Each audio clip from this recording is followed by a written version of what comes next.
está previsto por todas videntes, pelas cartomantes. Olá, tudo bem? O Matheus Souza pediu para eu falar sobre a egrégora cigana. Infelizmente eu não vou conseguir fazer isso porque eu não tenho conhecimento, tá? Mas de toda forma eu gostaria de falar, né, aproveitar a ocasião para falar se a gente precisa ter cigano espiritual ou não para poder ler cartas. A resposta é não, não precisamos de um cigano espiritual para poder ler cartas. Eu, Danilo, acredito que todo mundo que lê o Lenormand ou o baralho cigano tem um cigano espiritual, acreditando ou não acreditando. Mas é uma crença minha. O fato é, não precisa estar vinculado a nenhuma religião, não precisa ter cigano espiritual, pelo menos acreditar que tenha. Que, né, eu, por exemplo, conheço ateus que leem cartas. Eu já vi gente falando que era ateia e perguntando se podia ler cartas, e a resposta é sim. Todo mundo pode ler cartas, basta estudar. E aí, conforme você vai estudando, você vai entendendo para qual caminho você quer levar as cartas, né? E muita coisa vai se abrindo para você. E aí você vê para qual que é o caminho que mais faz sentido para ti. Então, não precisa ter cigano espiritual, não precisa estar vinculado a nada para poder ler cartas. E esse salvo, né? Embora eu acredito que sim, que todo mundo tem um cigano espiritual, todo mundo que lê o Lenormand tem um cigano espiritual, mas assim, a pessoa não precisa saber e tá tudo certo também. É uma crença minha, né? E também tá tudo bem. É importante a gente respeitar as diferentes, né, crenças. Inclusive a gente tem que respeitar a crença do outro de que o outro não acredita em nada e tá tudo certo, né? É isso aí. E então eu incentivo você, tá, Matheus, a buscar, já que você sente esse chamado, de buscar conhecer. Eu conheço um curso que a pessoa dá aula de baralho cigano e também fala sobre as egrégoras espirituais. Depois eu posso até passar para quem quiser. E é muito, muito completo, muito interessante mesmo, tá?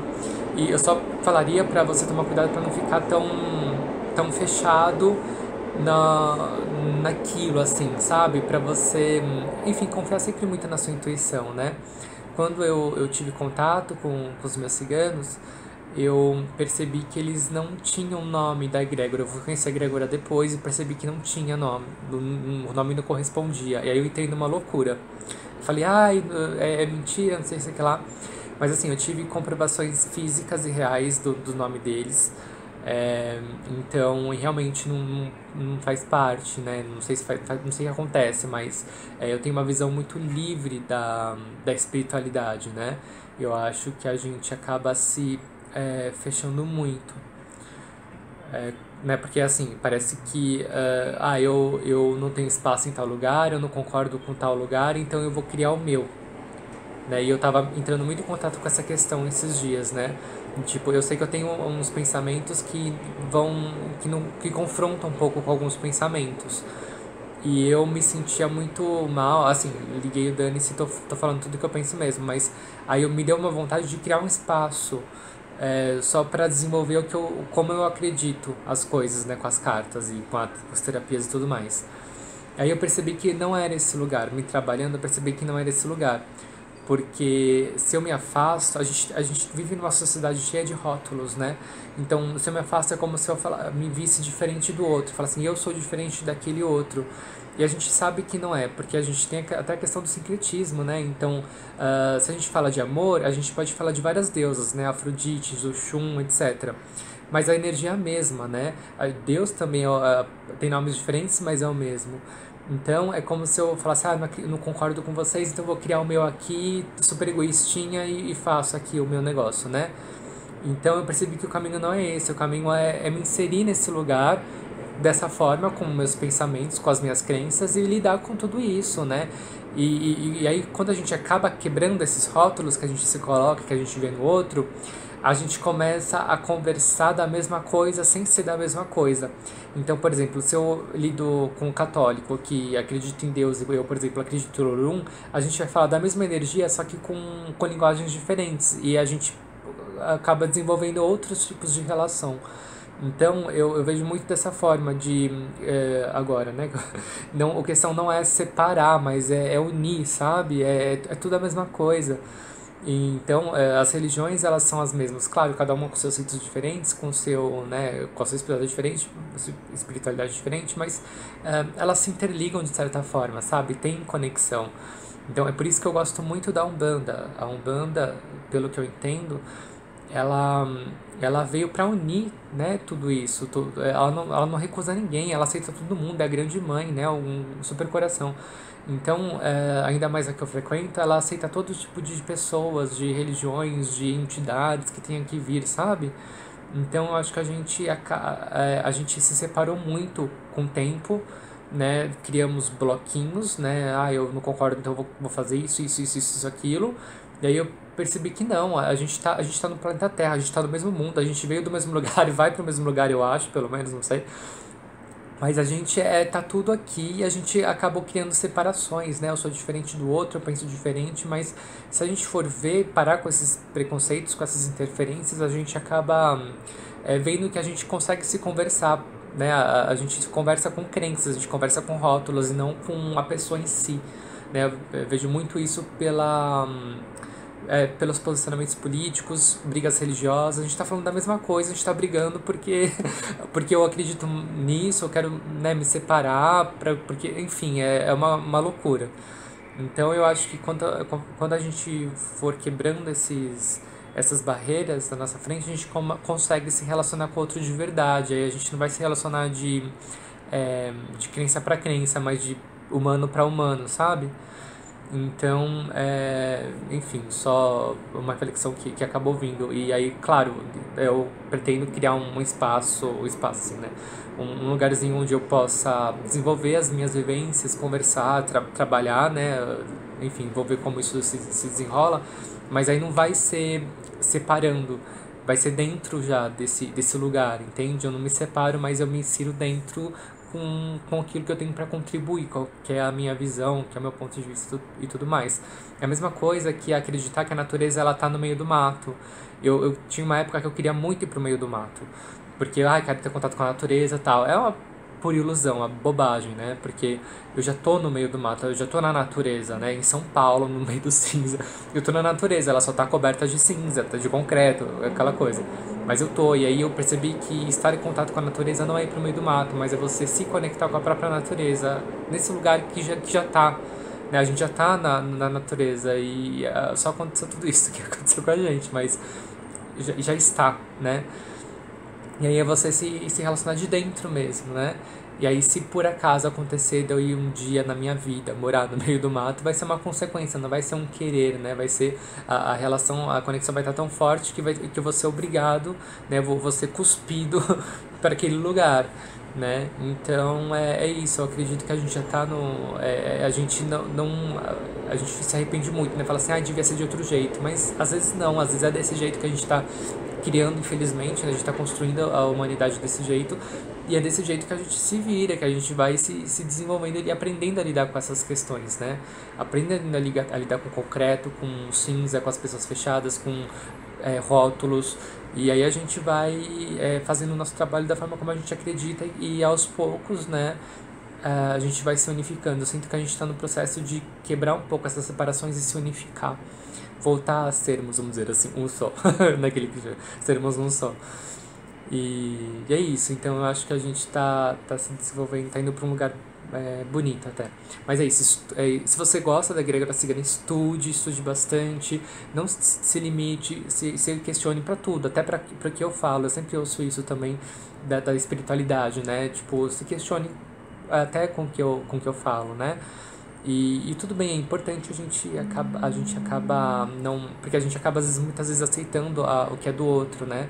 E nada contra, acho que às vezes a gente aceita tá tudo bem também, mas é uma coisa você aceitar porque você acha que o outro é superior, aí é um outro problema que eu vejo na nossa, né, na nossa sociedade, na nossa área, que a gente como espiritualista ou como oraculista, a gente se coloca um pouco acima do outro, né? Então, eu sou um mensageiro, eu vim falar para o outro, eu vim não sei o que lá. E isso pra mim é uma grande bobagem também, porque ninguém veio assim, a gente é todo mundo igual. Eu gosto muito dessa coisa de despertar no outro a própria divindade dele, para ele ser o criador de si, né? Ele ser o próprio oráculo dele, né? Ele ser o próprio mestre dele. Então, não que a gente não precise dos outros, precisa muito dos outros, porque a gente se faz nas relações, mas uma coisa é você se relacionar com o outro, outra coisa é você criar uma dependência, né? Então, a gente como oraculista, corre o risco de fazer isso, né? Do outro vir sempre buscar a gente acaba sempre se falando, né, de forma inconsciente, sem mim o outro não consegue andar sozinho, então ele depende de mim, né, e a gente acaba sustentando uma pessoa pela vida toda, sendo que o meu objetivo aqui é, tipo, quanto menos a pessoa voltar, melhor, porque quer dizer que ela tá lidando com ela mesma já, né, ela já tá conseguindo ser o próprio mestre de si, e não ter uma voz, a gente tem muito disso, né, de ser o mestre, de ter a voz do outro, de salvar o outro, né? A gente quer salvar, a gente não é super-homem, do meu ponto de vista, pelo menos, né, a gente não é super-herói, a gente tá aqui também como humano, se relacionando com o humano, tendo um dom ali de trazer pro inconsciente aquilo que tá no consciente, pro consciente aquilo que tá no inconsciente da pessoa, e fazer com que ela tenha a sua independência, né, espiritual, até de trabalhar a si mesmo, de autocurar-se. Então, para mim é isso, é dar força pro outro poder seguir sozinho, né, e não ao contrário, né, como infelizmente, para mim, infelizmente acontece muito, tá? Então é isso, espero que isso só serve de reflexão, viu, gente? O que eu falo aqui não é nenhuma verdade absoluta, isso sempre ficou muito claro, são só reflexões que eu jogo ali e vocês façam o que vocês quiserem com isso, tá bom? Eu queria também falar sobre a carta do jardim hoje, porque eu assisti um vídeo muito interessante que ele citou o exemplo do jardim, eu achei legal, né? Que ele fala que tudo que nós plantamos no nosso inconsciente, a gente colhe, né? Então, o que acontece? Ele, no vídeo, falava que, por exemplo, se a gente planta pensamentos negativos no nosso inconsciente, o inconsciente, ele brota esse pensamento negativo. Se a gente colocar pensamentos positivos, ele brota também o pensamento positivo. É como se fosse realmente um jardim. E aí, né, é interessante porque, assim, se você, por exemplo, ficar falando pra você mesmo que a sua vida é uma bosta, que você não é legal, que você é isso, que você é aquilo, o seu inconsciente, ele acolhe aquilo, e são sementinhas que você tá jogando no inconsciente pra ele brotar exatamente aquilo. E aí você vai criando uma vida de bosta, uma vida, né, de tudo que você planta. A mesma coisa o contrário, né, se você fala que você é legal, tudo você acaba plantando isso, né. Tanto que, às vezes, eu acho que a autoestima é tudo pra prosperidade. A gente que tem autoestima tem muita prosperidade. Mas enfim, deu uma brincadeira só. E é isso, assim. Só que assim, o que acontece? Claro que se você acha que a sua vida tá um saco, ficar forçando gratidão, ficar forçando energias positivas também eu não acho que é o caminho, porque você acaba virando bolo, assim, eu acho que não é sincero, sabe? Né? Então, como que a gente ativa isso? Aí entra nosso papel como terapeuta, né? De trabalhar na pessoa para fazer essa transformação interna, para a pessoa transformar esses pensamentos dela de vida ruim, mergulhar, ver o que está acontecendo ali, para que ela consiga realmente se liberar dessa crença, desse pensamento e começar a plantar coisas boas, né? Coisas mais positivas, vamos dizer, mais prósperas para ela mesma. Então, é assim como eu vejo também, né, a relação do terapeuta, né? De ajudar. Por isso que a gente também é importante, né? E ao invés de, sei lá, ficar falando gratidão de forma vazia, ficar, enfim, ficar pensando positivo de forma forçada, né? Eu acho que trabalhar mesmo, buscar um terapeuta para trabalhar essas questões internas é muito mais interessante, né? Eu acho que aí começa a ficar mais verdadeiro, né, o negócio, porque você vai se transformando e vai transformando dentro também, consequentemente fora, né?